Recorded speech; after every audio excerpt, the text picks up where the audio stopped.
A lot of people are not happy with the airlines. They're afraid to fly, and they say that the airlines are not giving them a refund, just a credit towards another flight in the future. Now, federal lawmakers are taking steps to try to force them to give people their money back if they don't want to take that flight.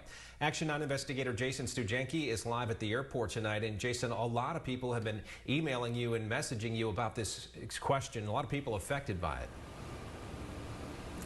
Yeah, Scott, basically, here's what a lot of folks are upset about. If the airline cancels your flight, you get a refund. But if you go ahead and cancel your flight because you're trying to be responsible, stay safe, socially distance yourself from other folks, in a lot of cases, we're finding people are only getting vouchers.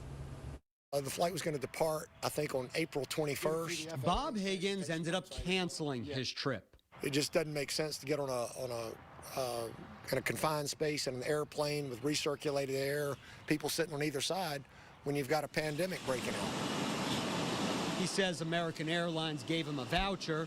The airline eventually canceled the entire flight, but refused to give him a refund because he was the one who backed out first. I'm a frugal guy, and yeah, I don't like for somebody to pick my pocket. In fact, so many travelers have been complaining. The U.S. DOT urged the airlines at least twice to offer more refunds. We are asking airlines to do everything they can to be accommodating and understanding of passenger plight. Today, Democrats in D.C. introduced the Cash Refunds for Coronavirus Cancellations Act, requiring airlines to offer full refunds no matter which side canceled. They estimate the airlines are holding on to $10 billion in refunds.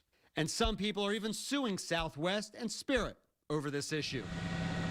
There's no doubt the airlines are struggling. The industry trade group Airlines for America says business is down 93%, that the average domestic flight only has 31 passengers.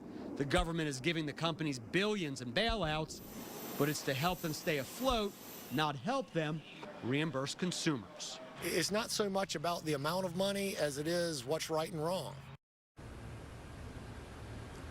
Now, I went ahead and asked Airlines for America for its response to both topics, the complaints on one hand and the new bill introduced today on the other hand. Scott, I'm still waiting to hear back. All right, so a lot of people waiting for answers. Jason, what can you do in the meantime to improve your chance of getting that money back? Well, obviously, go ahead and file complaints with the U.S. Department of Transportation, the FAA. You can always do that.